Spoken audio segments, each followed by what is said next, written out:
Okay. Good morning. So happy to see your happy faces. Good morning. We are so excited about this year's education series. Not that we weren't excited about last year's, but this year we're doing some different things. And obviously we wanted to have some feedback from an audience. So our members are going to be able to attend this session every other month, or they can do it online because our photographer is going to be downloading it to our private YouTube account and then online. Or we can organize some viewing parties, which we have started doing. So there's 3 different ways to get the education. And why is business education important? Knowledge is power. Knowledge is power, that's correct. And you guys, I mean, some of you, I'm sure, teach your team members or someone in your business. You teach during your business somebody something. When you teach, you have to be on your game. You have to have your ducks in a row. You have to make sure that you know what you're talking about so that you're teaching correctly. You learn when you teach, and you grow when you teach. And that's why we think business education is an important part of learning what you're doing. And I think that you can never be in a place where you don't want to learn and grow. My background is 30 years of retail experience. Leaving that and moving into a business of my own, I was able to take that experience in retail, plus manage a successful business of my own. And in this process, organizing and helping the women at GPS through all the process we've done, I've learned, and Pam and I have been on like a growth spurt learning this last year. All the things that have to do with presenting something like this to you, from the content to how it gets to you, to the guy behind the camera. And he is a great guy. We'll have to put him in front of the camera real quick. Yeah, we're gonna have to put him out there. Well, thank you. So, with that, I want to tell you a little bit about your instructor for today. Not only does Pam Heward facilitate the education series, but she is your instructor for today. So she's prepared a program of some amazing things, and you can see it's about success and removing those barriers to success and rising to success. And how in the heck did Pam get all that knowledge? Well, let me just tell you. She is a U of A graduate with a degree in psychology. She has professional experience in staffing and sales. She began that in 1984, having held almost every position in the business, from sales representative to a placement counselor to a branch manager to a corporate trainer. In 2000, she partnered with someone else, opening a staffing company in LA, Greater LA. They employ 25 core employees and up to 2,500 temps out on assignment. That's a lot of organizing and keeping track of people. And this is where she learned about human behavior, about how to talk to people. And I kind of have a little bit of that experience from the thousands and thousands of employees I managed at my previous job. So what that instilled in her is a lifelong love of learning and how and why we are. She understands career transition, has assisted thousands of people finding new careers and becoming financially independent. On a personal note, she's a mother of 5. The first two are her stepchildren. Full-grown adults leading productive lives. She has a daughter and a son in college, and a son who will be graduating from high school this year. He's a basketball star. She enjoys mysteries, movies, motivational books, exploring and studying human behavior. And let me just tell you, we have had some fascinating conversations, her and I. In 2008, she began a mission to find a business to buy or run herself. She found several opportunities. Each time she would make an offer or get under contract, something would happen to end negotiation. Everybody knows why that happens, because it wasn't meant to be. The last deal to go south happened in September of 2008, and in October of 2008, her husband was diagnosed with stage 4 esophageal cancer. It was very aggressive, and he passed away within 3 months of this diagnosis. Given that events happened as they should, Pam realized she needed to have that time for her husband and her family. After some healing time with her family, she began the process of building a new life and career. She asked herself a question that she has asked literally thousands of candidates in her staffing career. And listen to this question. What do you like to spend your time doing when no one pays you? Great question. The answer for her was finding out what makes people tick and helping them to fulfill that part of her life. A quote that she gave me to share with you. Throughout my adult life, nothing except my family has given me more joy than the idea that I played a small part in helping someone in her or his life. That gets me kind of emotional. She believes strongly in individual, holistic growth. Through the Box Free Minds community, she is committed to helping women achieve financial empowerment and living a happy, fulfilled, and abundant. With that, I will give you Pam Hewlett. Thank you very much, Debbie. And I get to sit out here and be quiet. Yes, she gets to be part of the audience. You know, one quick thing I wanted to say about this education series that we learned so much last year. Cheryl, my partner, who is now in Florida, but still is very involved in helping us with this. We sent out a questionnaire to everybody about, what do you want to learn about and how do you want to learn? And the presentations this year are really specific. Bev, who's going to be our presenter, and the next time in April is going to talk about effective networking. We're going to be talking about marketing. We're bringing in women who are experts on the subject that they're talking about. And today is about beginning from the inside out, because that's what really everything I do is about. So there are lots of great tools for setting goals and keeping on track with your business, how to network, how to market, that you are going to learn about. But today isn't about that. Today, what I've learned is that if you haven't primed yourself to receive all this great information, all that's going to happen is you're going to receive good information and it's going to go on a piece of paper and be filed away somewhere, and nothing's going to happen. So you need to be ready to work on the information, and that's really what today is all about. So I'm going to share with you a little story that really is the basis for how I do what I do with coaching people through career and life transition. So, and I'm going to try to do this at the same time as I talk, which apparently is a little more challenging for me. I don't know why. So it all started at the University of Arizona, where I went to college. Sorry for all you Sun Devil fans, but Wildcat. And I was in a fine arts class, Renaissance art class. It was required for my major. So I'm sitting in an arts class thinking, okay, I'm a psych major. Why am I in a fine arts class?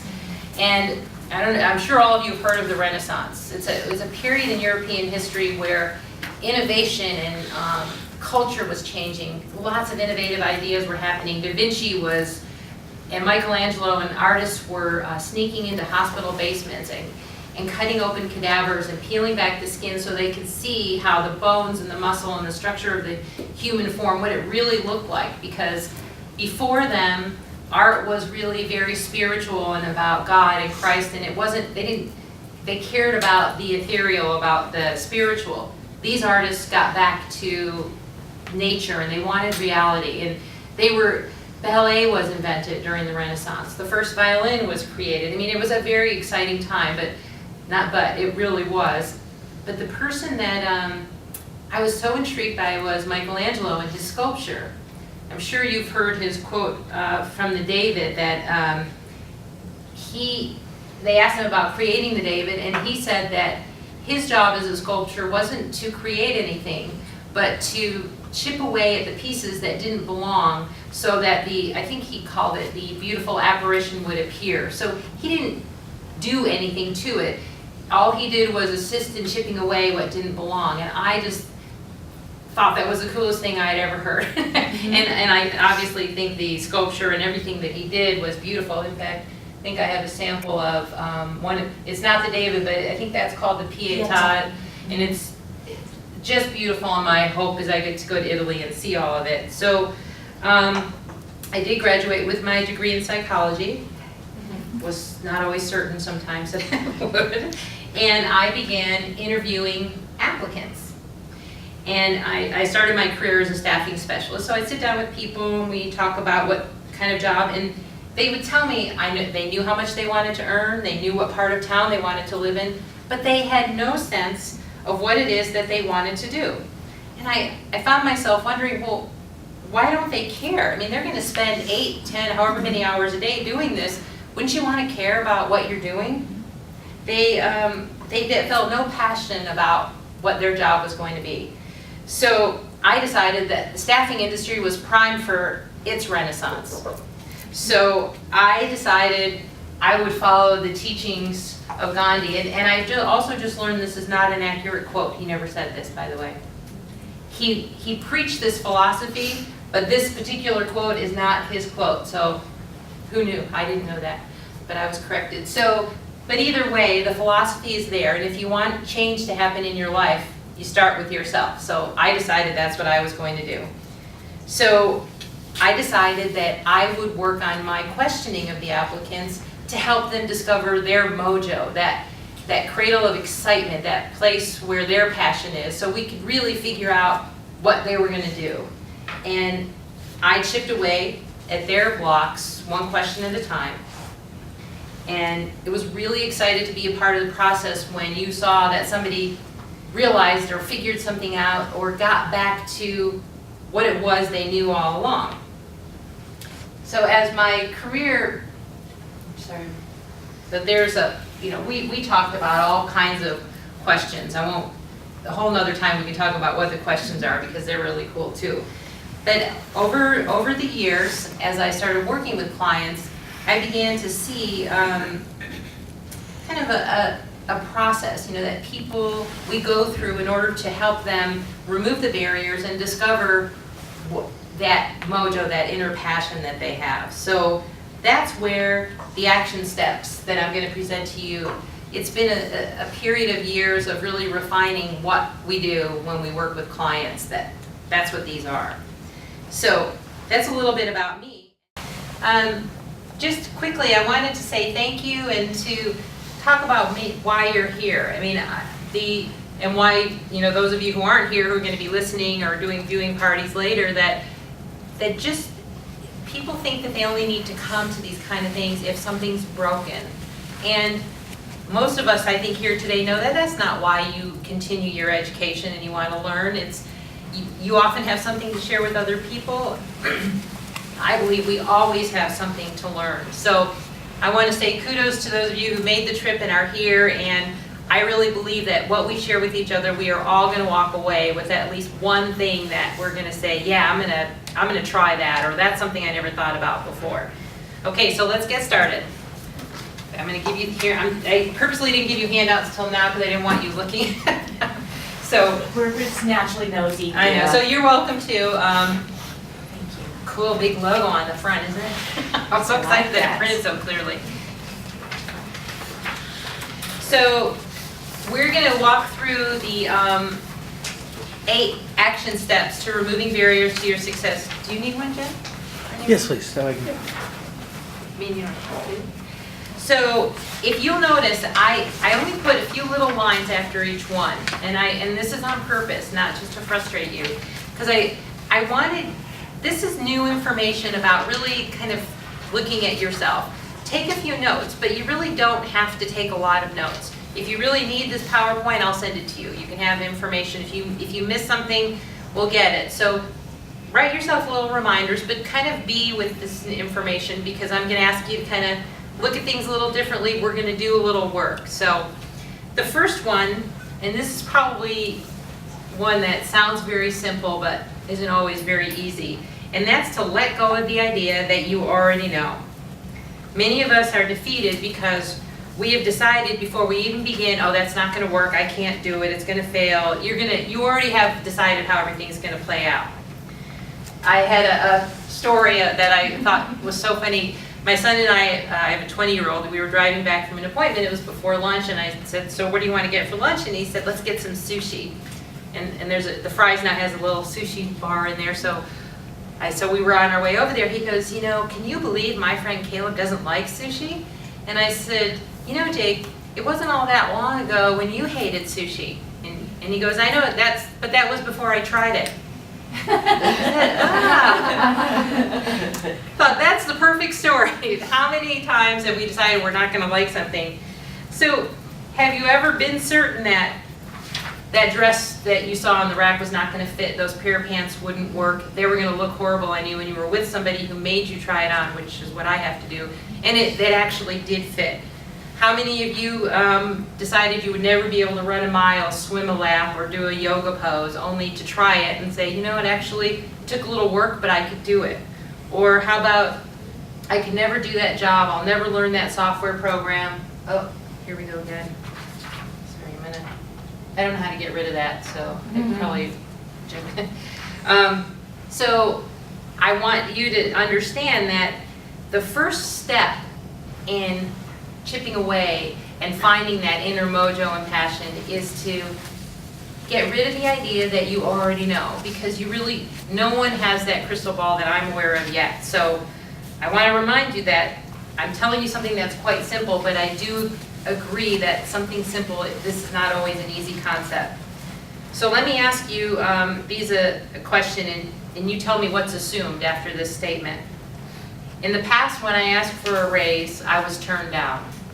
Therefore, You'd be turned down this time. Yeah, no use to try it. Yeah. so I assume, okay, right.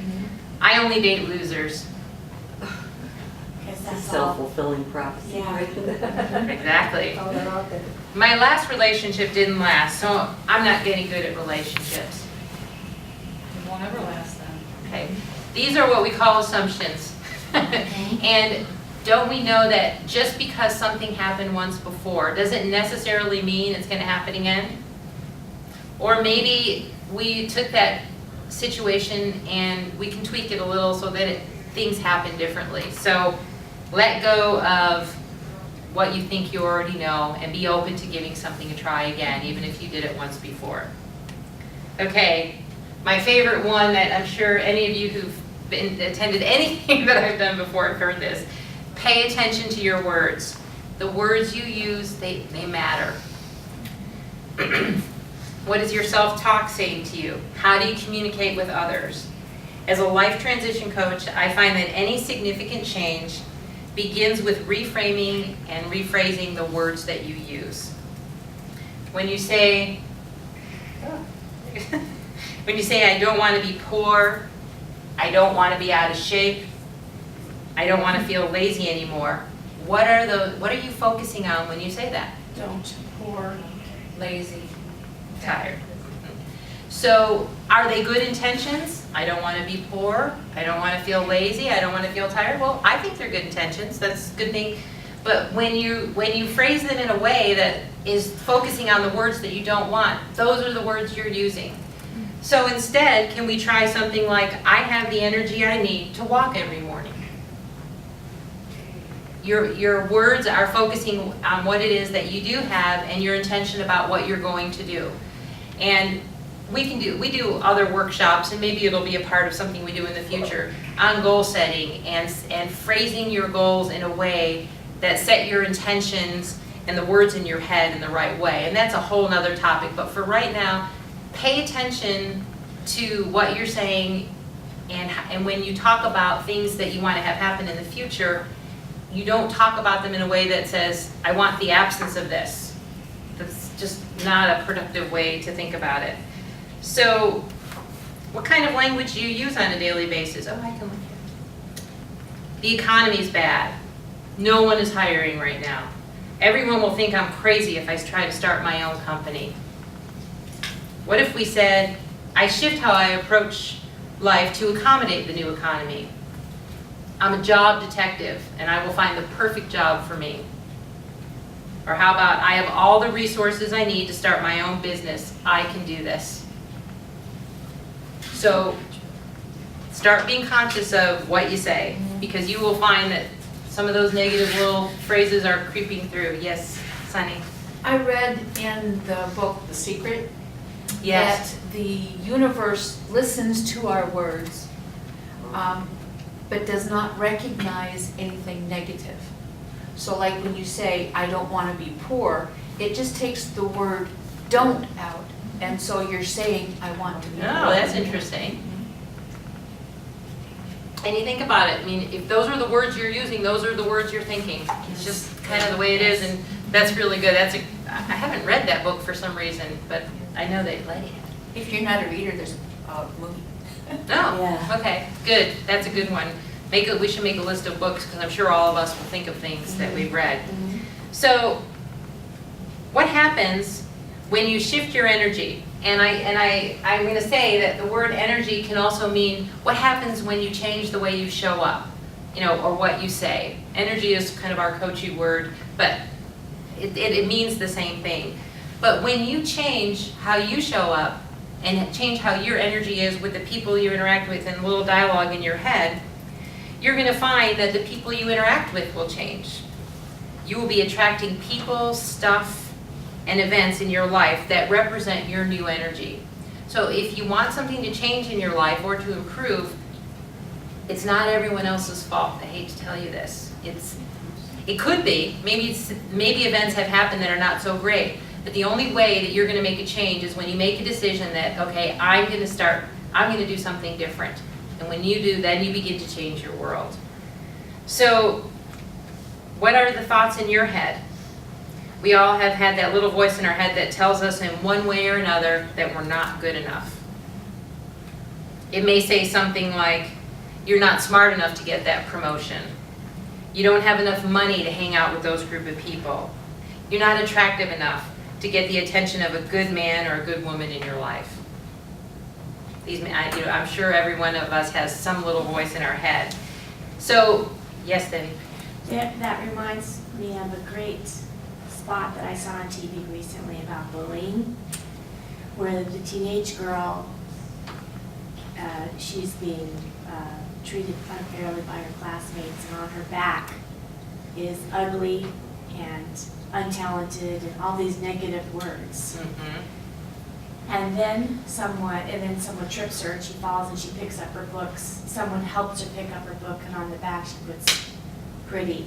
And then all of a sudden she gets talented, and then she gets all these great positive affirmations on her back to change, and she goes from being sad and withdrawn to open and smiling and friendly, and she's the same exact person. And I think that's a great service. Oh, that's message for perfect. kids. Yeah. It's wonderful. Great for kids, great for us. And especially as adults, sometimes I think life can happen to us, and before we know it, we've failure, stupid, unattractive, whatever our words are, we tend to go. And we need to take the time in our life to do the work to remind ourselves of all the good stuff. And I'm going to add, because when you say that, because I think of myself, is that sometimes we don't say the words, but like I will say, oh, Letty, you did it again. Oh, And Yeah. it's the same energy as telling myself I'm dumb or yeah. stupid or whatever. So Exactly. it works exactly the same way. Exactly. Perfect, and that will bring us, so in our training, if you go to the next sheet behind your action steps, you'll see a picture of a gremlin at the top. We call these our gremlin, different people. Do you see them at the top? Picture. And so my gremlin, my little inner critic tells me, Pam, you're not smart enough to figure this out on your own. You need someone else to do it with you.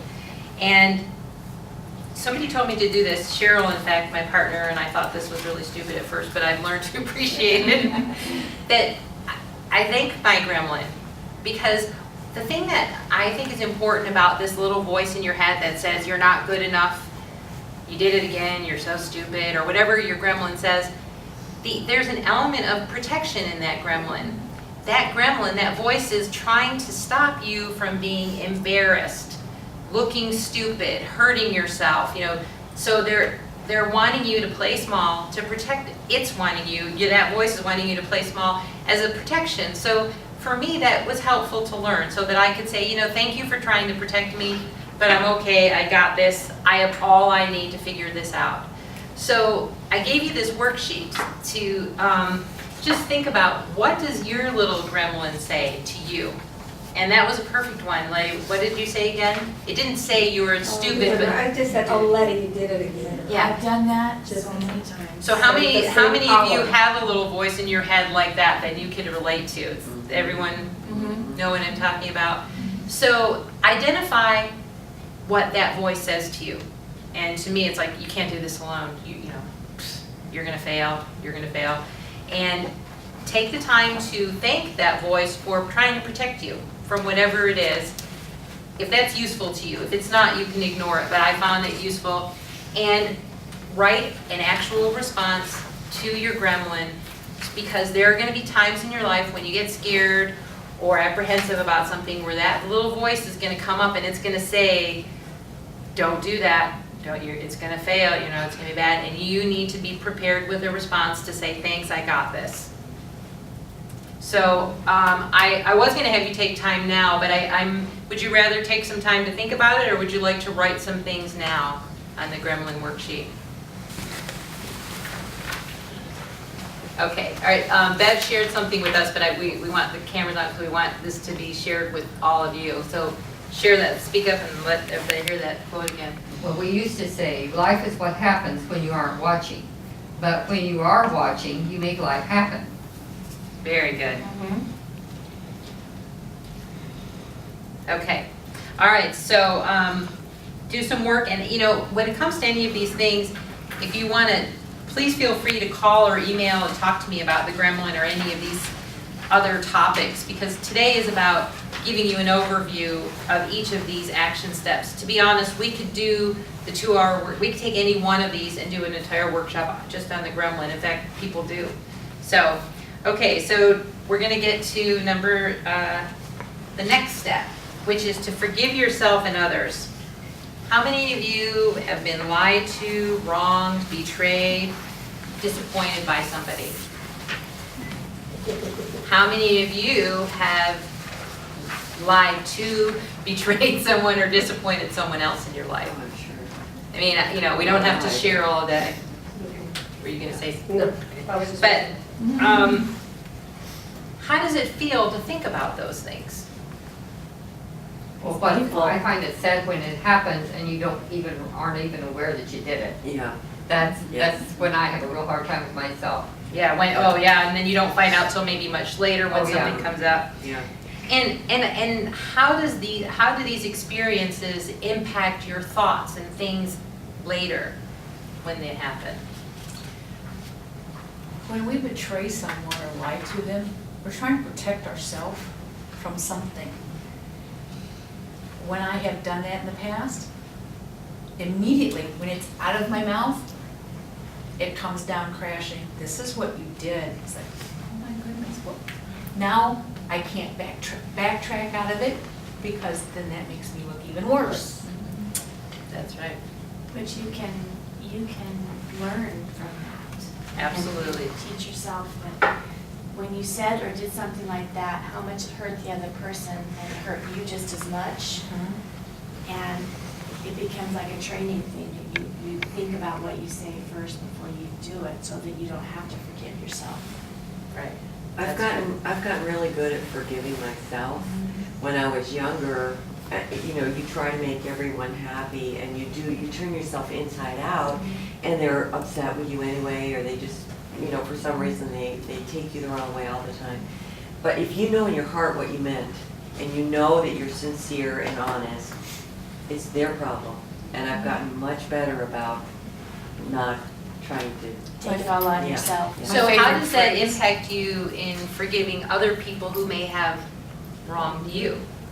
You've all shared a lot about, you know, when you've made a It mistake. makes it much easier. It makes it much easier. You know, my standard phrase is karma, you know? Well, and if you forgive others, because they make mistakes just like you did, and you have to realize that that mistake is theirs to live with or deal with.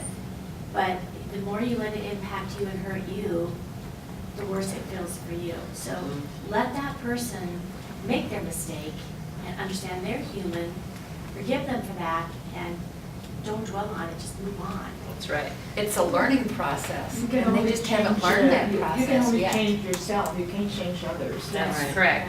So why did I say forgive others and yourself and not just tell you to forget about it and move on? Because do you think you really do forget about it, or do you just, it No, just yeah. churns Right. around in your head and just bugs the crap out of you? Yeah, forget about that hand. Yeah, it's just not gonna happen, right? So it's important to forgive because forgiving doesn't mean that what happened was okay. Doesn't Right. excuse what happened. But what it does do is allow, and all the things you all said so beautifully, it's to allow yourself and other people to be human and that we make mistakes and that you can forgive it, you may not forget, and you are able to move on. And I always think of it as, I see this space in my head, and my head can either be filled with anger and resentment because of all the stuff that you've done to me or that I've done, and that's what's rolling around in my head, or I can forgive the past and create the space for way better stuff to come in. So you forgive people for you. You don't, it's not about letting, I have found that people don't forgive because somehow that lets the other person off the hook and they are not gonna, I said, okay, well, that's a lot to carry around. It So can make you sick. I mean, it can make you physically Yeah. sick to have that. it's real, yeah, and there's lots of studies about that. So I had an experience when I was younger. I worked for a company and I was part of a task force that I created a form that was gonna streamline a process in the branches. And the leader of our little group presented the form and amongst other things that we did, and she took total credit for the form I created. I was, well, it wasn't, yeah, I mean, I was just like, I sat there completely stunned and quiet, like, I can't believe that she just did this. And I don't remember, I was younger, I don't remember the exact time frame, but I do remember finally, it could have been a year or two later, for all I know, getting to a place where I said, you know what?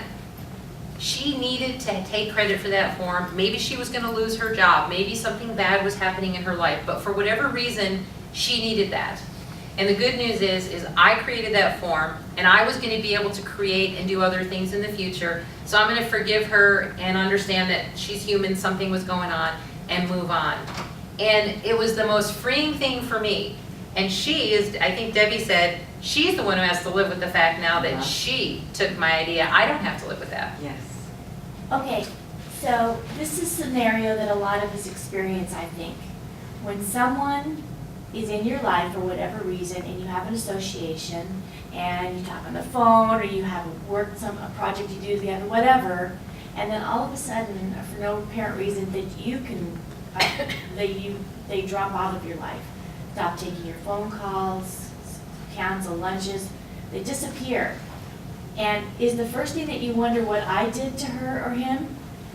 Or is it that just, it was just a time in your life and they were ready to move on to something This else? was perfect. Hold that thought. Okay, Okay, I'm gonna just end this quote with forgiveness because I thought this was really good. Forgiveness does not change the past, but it does enlarge your future. Yep. Practice forgiveness. Yep. And I found it very interesting that all of you went right to forgiving yourself and not others as much. Very interesting. I had to terminate a lot of people. yeah. And that was really difficult for me in the beginning, because I felt like that there was, if I'd done one more thing for them, or maybe I showed them one more thing, they wouldn't have been terminated. And part was selfish, I didn't want to start over on the training. But I realized something when the lady I reported to said, you know, you can want something for someone more than they want it. And they have to want it as much as you do. And I even use that in GPS. I tell people, you know, I really want you to be successful. I really do, and I'll do everything I can to help you. But you've got to want it as much as I want it for you. Absolutely, so true. I have a feeling that this forgiveness issue doesn't seem like it's an issue for this group right here. But we're gonna talk about interpretations, and what Debbie said is so perfect. Can everyone look at the picture? What do you see? Two faces or a maze, depending. Everyone see both of them? I saw the Yeah. 2 faces first. Yeah. Yeah. I did too. Just a great picture to Yeah. demonstrate an interpretation. I think that's a fairly common one. There's lots of them. I love those pictures. Yes. Yeah. So let's talk about interpretations. Debbie just brought one up. You leave a voice message for somebody and they don't respond and it's been an hour. What do you think? They're busy. Check their phone. yeah. Busy. They're busy. What if they don't respond in a day or two? They're mad at you. Something's wrong. I assume they have the same cell phone I do and it shows up 2 days later. There, see, perfect interpretation. Okay, so what happens, you ask a prospective client a closing question, and she says something like, I need to think about it. What do you interpret from I that? didn't convince her. She doesn't want to. She's gonna say no. Or you could take her at her word and she really needs to think on it. Oh, there's an awful. Okay, but there's clearly a lot of different interpretations one can take from that. Your boss or coworker breezes in one morning and right by your desk and doesn't say good morning to you. What do you think? It'll be You're one in of those trouble. days. What was that? You're in It'll be one of trouble. those days. Yeah, You know she's got a problem. yeah, it could be any number of things. It could be something as simple as she has a big project on her mind and she's focused to get busy and nothing's wrong at all. Or it could be, she's mad at you. It could be any number of things. So, Maybe she's mad at her husband. yeah, she had a fight with her husband, the dog's sick, and, in my case with Cheryl's story, that I didn't return her call one day, and she was wondering if I was mad at her or something. My septic tank had just backed up into my master bath. Oh, It was not a fun day. So Yeah. I was, calling the septic tank people. I was in the yard with I won't even tell you. And by the end of the day, when I finally called her, and that was the reason, she had had a whole day to figure out, why isn't Pam? She always calls me back Yeah. within the hour. What's going on? Is she mad at me? Did I not do something? She had created an entire dialogue. So I encourage you, these are just some examples, to be careful to understand that when something happens and you make a decision about the reason, it's just your interpretation. There could be any number of reasons. And so to be on the watch out for it. And if somebody doesn't respond, like you just said, something about, somebody kind of leaves your life, is that kind of what you said? I mean, you were talking and all of a sudden, what is the decision you can make at that point when that happens to you? Well, the first thing I said was that you're wondering what you did wrong. And you didn't do anything wrong. It's just to let her go, or let Yeah. him go. I usually say something like, you always return my phone call right away, is something wrong? Yeah. I assume something, has happened, and and like I said, I usually joke and say, or do you have a cell phone, and the message shows up in 2 days? And if they don't respond and something's happened, if it's possible, make the choice to say, you know what, I feel like I've done everything that is appropriate. And I can move on and let her go. This is not all about me. Maybe it's about her, and we just don't know. And sometimes you get the answer. They'll come back a year later, 6 months later, and they just had a horrible family emergency. I mean, there's any number of things. So watch for your interpretation. So, Whee! second. I'm awake. I know, that's a good one. So the next step is to identify where you are now. Again, something that sounds very simple, but is a not necessarily an easy thing to do. How do you do that? So I'm gonna see if this is on here or not, because I'm trying to watch our time. So in your handout, there is a values assessment. And I think this is a great way, it's a list of values. So this is a great exercise, because here's how this exercise works. And you can do a little bit of it right now, but this is something that takes a little time. On this page is a bunch of values. What you do is, I like to pick my top 10 or 15, because I just think there's way too many to do this for all of them. But you can pick whatever number you like. So for example, family is a value on there. I would say that I rate, as a value, family would be a 10 for me. It's something I value. So that's the first number, goes in the first line. The second one says, what does it say? Action rate? Action. What that is how are you doing with that value? So if family is really important to me, but I'm working 60 to 70 hours a week and I never see my family, maybe I would rate myself a 2 in that area. So here I have a value that's a 10. How am I doing with it? I'm a 2. Okay, that's clearly where I am right now and something I need to work on. So this values assessment is a great tool to use to figure out where are you now with the big rocks in your jar. Has everyone heard that story already by Stephen Yeah. Covey? Yeah. We sometimes get busy with life and forget to step back and say, okay, what really is important to me? Because we'll get caught up in things that are urgent, but not necessarily important. Because they're urgent and they can be dealt with right away. So I find this a really good exercise to do. And I want to say that when you do this, I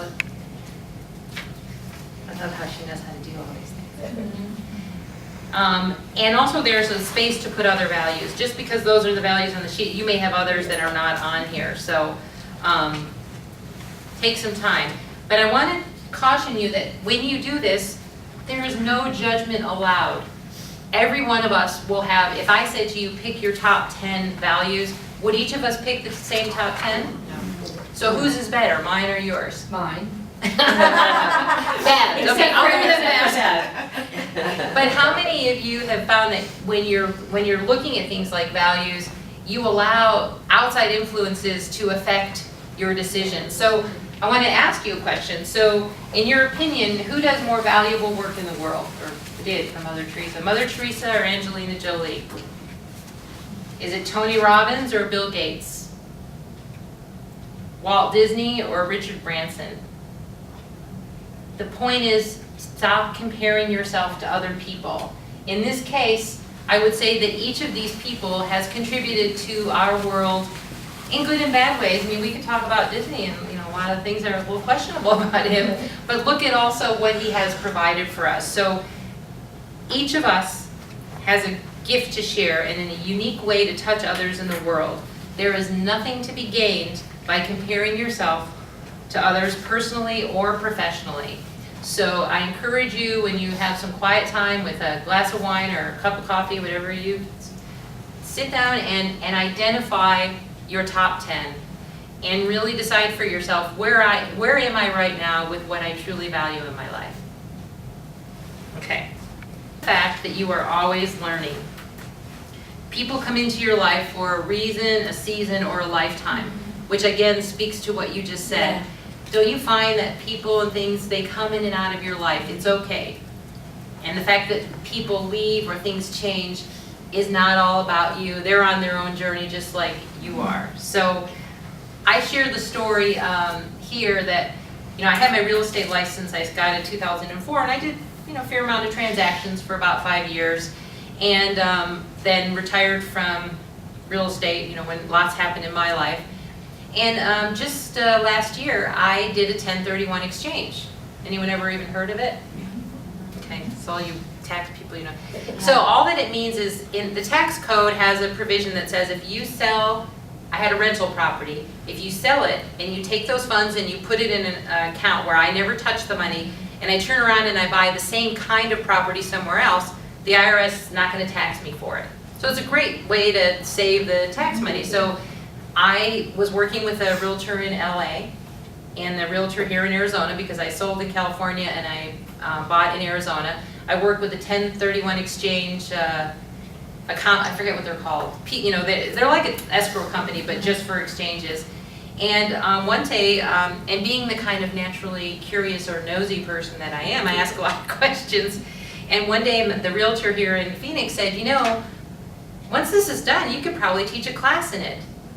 I thought, I probably could, because I found out all kinds of interesting things that no one told me about. But because I was not afraid to go online and read and call Janice, we were on a first name basis because I asked a lot of questions.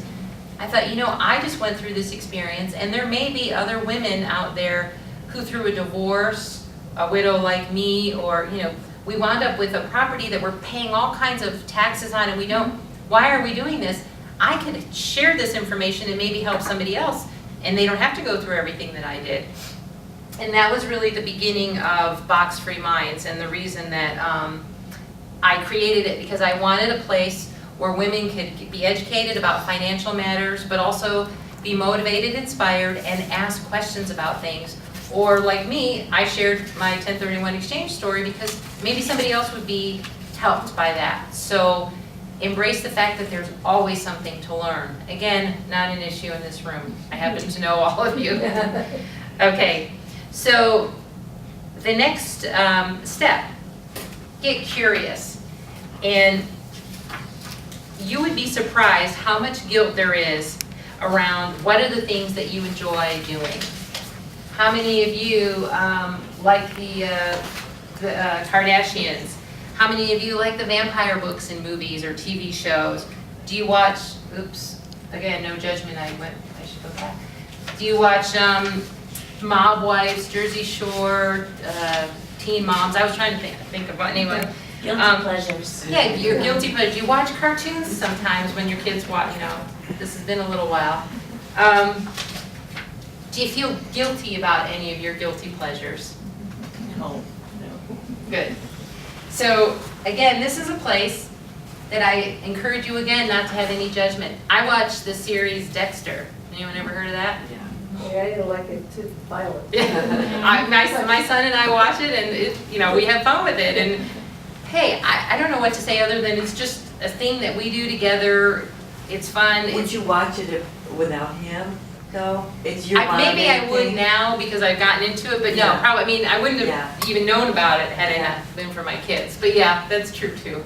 So I just want to say that whatever interests you, whatever you're listening to, just do it and get over it. It's fine. Your guilty pleasure, have some fun. You never know where things are going to lead. So, you know the question we asked, you mentioned earlier in my bio about how do I like to spend my time when no one pays me or when no one's paying attention? That does not mean that you automatically have to do it, but it just begins the process of you exploring what's interesting to you. So we have this tool, maybe you've heard of it, the internet. Let your mind and your wander search wherever. I mean, how many times have you searched on one thing and you wind up completely somewhere else and it led you to something you never even considered? I'm going to share with you, this is not an internet story, but it's the same principle. There's a book that I just finished called Where Good Ideas Come From by Stephen Johnson. Awesome book. And he tells the story of an 1870 Parisian obstetrician. His name is, I hope I say this right, Dr. Stéphane Tarnier. He was, as I said, an obstetrician in the late 1870s. And during this time, infant mortality rates were really high, 60–70%. Even in a city like Paris, where there was a lot of advanced technology in this area. 1 in 5 babies died before learning to crawl, and the odds were far worse if it was a premature or low-weight baby. So he worked at a maternity ward at what I would call a county hospital, you know, for people without income to come to. So one day he took the day off of work, and he went to the nearby city zoo. It was, you know, his vampire movie, you know, his thing that he just liked to do. So he took the day off and he was wandering through the zoo and he stumbled across an exhibit of chicken incubators. And he was watching the hatchlings, you know, get out of their shells and in their little warm enclosures. And of course, it all clicked for him. It's like, you know, we give these, you know, premature babies this warmth, and you know we're going to help them. So he hired the zoo's poultry raiser to come to the hospital and construct a device, and they used lamps and they used warm bottles underneath, and they created their own makeshift incubators for these human babies. And as a result of him working with the poultry raiser, he was able to give new statistics that showed that I have to read this. The low-weight babies that died within weeks of birth went from a 66% that actually died down to 38% as a function of hiring this guy. And he demonstrated that you could effectively almost halve the mortality rate for premature babies by treating them. There's a little peanut butter. So let me ask you this. What if Dr. Tarnier had a lot of judgment that said, I can't take the day off of work to go to the zoo. I have an important job. All these babies are dying. I have to work harder to figure this out. And he never went to the zoo. Is it, so how important, I mean, who knew that his wandering, so I say that to you because if sometimes the best thing you can do to advance your business, your relationships, or anything in your life is to just go to the zoo or go watch Dexter. You don't have to watch Dexter, but do whatever it is that kind of relaxes because it must trigger new things in the brain. I'm sure if we researched it, we would find that. You make new associations. That's exactly what happened for him. There's a lot more to his story and what he did and how incubators worked in all different parts of the country. So, but for right now, I think that serves the purpose to say, get curious and let your mind go wherever it's going to go. Okay, next, pay attention to all parts of you. What do you need to do to nourish yourself physically, sexually, emotionally? How does your environment affect you? We don't live in a bubble. What do you do to recharge your battery? So, how many hats do you wear in your life? Are we getting all of them? Do we leave anything out? Oh, no, you still got more to go. So, how do you feel when you have to walk around wearing all these hats in your life? Normal. So and it doesn't mean to say that any one of these hats isn't important. I mean, to be honest, I know a lot of you, and I can speak for Debbie that I don't see Debbie wearing just one hat. She needs a million things. Bev needs a million things. I mean, there's a part of us that we get something from all of it.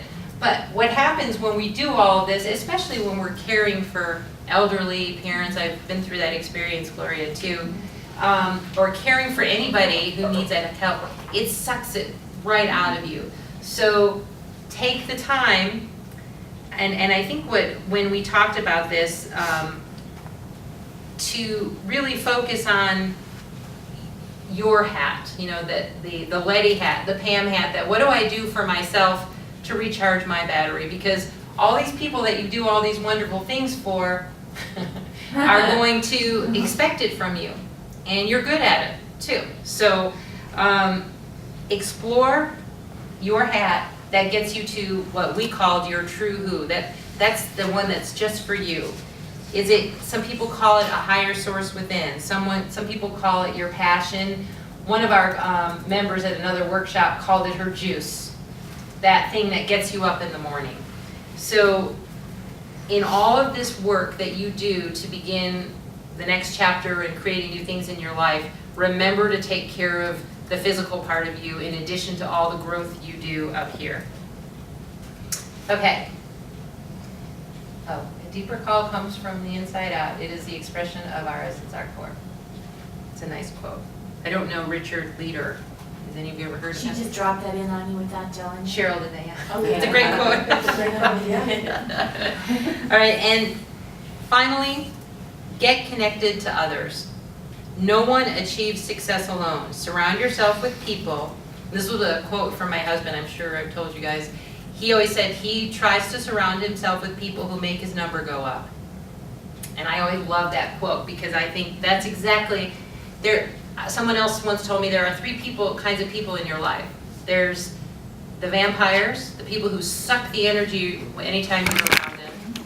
There's your flatliners, the people who they're there, no effect one way or the other. And then there's those other people that you can't wait to get around them because I'm gonna leave and your energy is lifted. So who are you? I think for me, the years I spent in retail, I was surrounded by vampires. And I didn't even realize it because when I would end my workday, there was not very much of me left for my family. And it really, you go through a gamut of emotions. You feel guilty, you feel like you need to be more to your family. It's just so frustrating. I feel like since I moved into a different place in my life, that I talked at the beginning about these relationships and the connectivity I have with them is nourishing. It's growth motivated. It helps me expand myself. And And at the time, I didn't feel like I had a choice to move into a different sphere. Mhm. But I think if anybody comes away with this part of it, knowing anything, that you do have a choice to move into a group of people that can nourish you and your spirit and not take everything you have and leave nothing for you. That's really true. I come from the corporate America, so that, and I still see a lot of young people that are still living like what I did, which is, they need this class to understand that. Because those jobs, where they're trying to get up the ladder, they really, really do suck your energy, your everything. I didn't get married till I was 48 years old because I was married to my job. I figured I can do both. I can't do a family and a job. And so, but I felt the choice. But so many people do get sick and move on to understand this. It takes long years. So this is a great to bring into the. Yeah, so there's two younger sides to this generation. coin. Yeah, it really, Yes. it is to understand that, get connected to others, and be sure that you're one of those people in that group that's bringing up the energy level. And also, the other side of that coin is, if you find you're connected or in that group where people, when you leave the meeting, you're like, oh, I'm gonna go kill myself now. You know, be aware that it works both ways. We don't live in a bubble. We are affected by everyone, and they are affected by us. So I share with you the story of Andrew. I never know if it's Carnegie or Carnegie. I've heard it pronounced both ways. So he built Pittsburgh's Carnegie Steel Company. He was a poor Scottish immigrant who came to the U.S. in the late 1800s. He built this company, and in 1901, he sold Carnegie Steel for $480 million. And in today's dollars, that's approximately $13.5 billion, creating the U.S. Steel Corporation. And then he devoted the rest of his life to philanthropy. I mean, there's Carnegie Mellon, I mean, libraries, I mean, he was very scientific research. I mean, he did give back in a really big way. And during a newspaper interview, I think I have it here, he said, and I'm going to read this to you, but it's right here. The interviewer said, what do you attribute to your success? And he said, well, if you want to know how I got my money, I will refer you to these men here on my staff. They got it for me. We have here in the business a mastermind. It is not my mind, and it is not the mind of any other man on my staff, but the sum total of all these minds that I have gathered around me that constitute a mastermind in the steel business. Mr. Carnegie's mastermind group consisted of a staff of approximately 50 men with whom he surrounded himself in the definite purpose of this manufacturing and marketing steel. He attributed his entire fortune to the power he accumulated through the mastermind.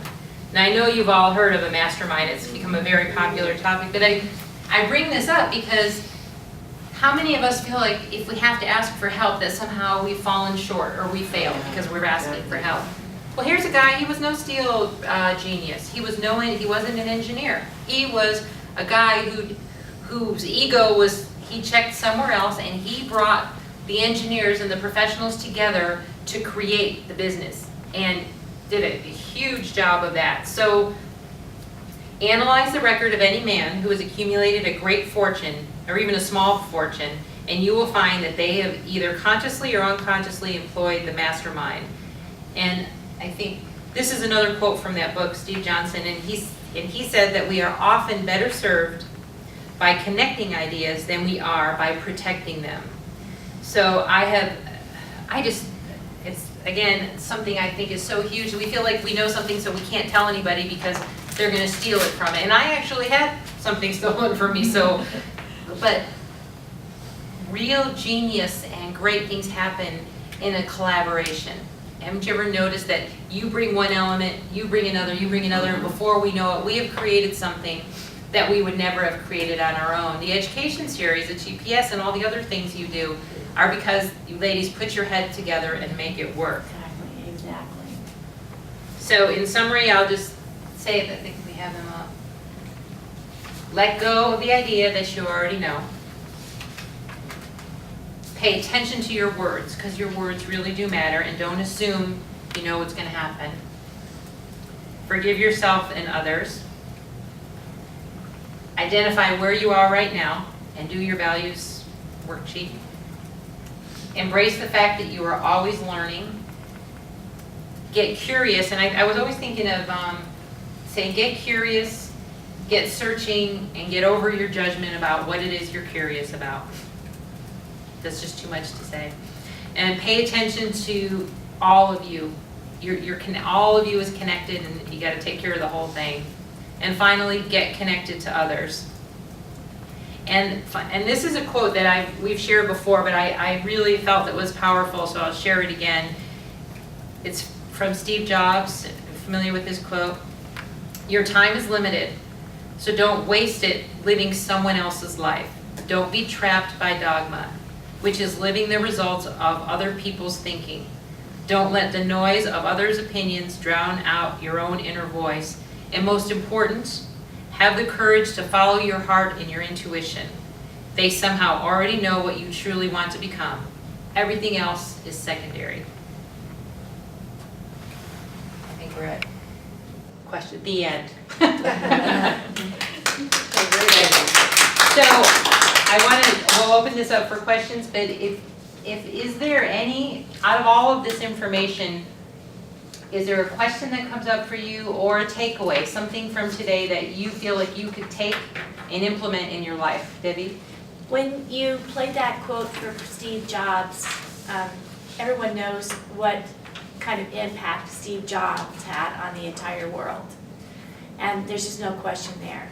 But I believe every single person, if they listen to what he had to say and put that in their selves, they can impact their world positively. They can make a huge difference in others. And it doesn't have to be the entire world. It can be your family and your close associations and the people that you reach out to and touch in your church and whatever. Right.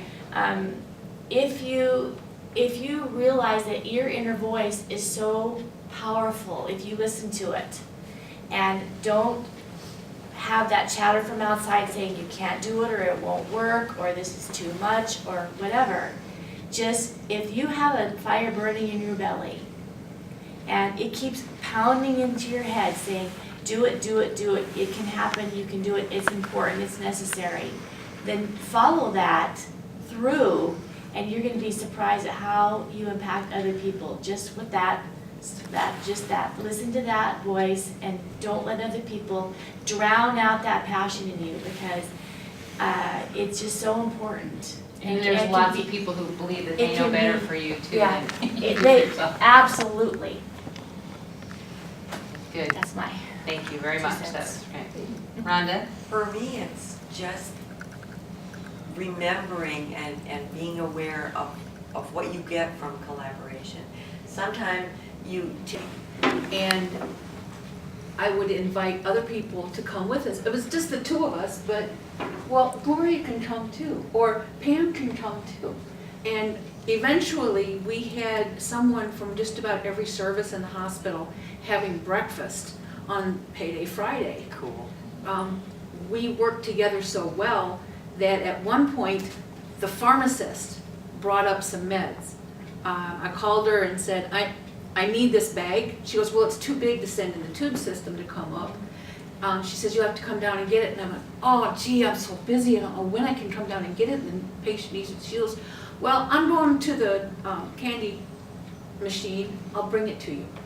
So she brought it up. Well, she has a unique voice. And so she shows up on the floor, and there's about 4 nurses there all of a sudden. And I said, oh, there you are, thanks. You know, she goes, hey, Sonny, here it is. And thanks, you know, and I got the bag and I gave it to the nurse that needed it right then. And they all looked at her and looked at me, and it's like, you got the pharmacist to bring you meds? You know, to come up to this big hospital at night. And it was the mastermind thing. We got the central Creative. service to bring stuff Yeah. up faster because we were friends. Mhm. And ideas of how to improve things, to get things done better, faster for the patient, because ultimately that's what we wanted to do. And it was very good. It was my first introduction to a mastermind that And it wasn't even like an intentional mastermind in this Yeah. case. It Yeah, doesn't just matter, happened. by the way. I mean, it is what it is, but you can create one with intention, or one can happen, or I would call that organically. It happened as a social thing, but look how just taking the time to get to know someone as a person, not the pharmacist downstairs. She was a Right. person, and she appreciated that, and look at how, not only did it help you, but it served in the end, the patients in a better way. Nurses had a newfound respect for the unit clerk. You know, I wasn't a nurse. I Yeah. was a paper pusher. That's a really great story. Thank you for that. Things done. Sometimes you need an attitude adjustment. Yeah.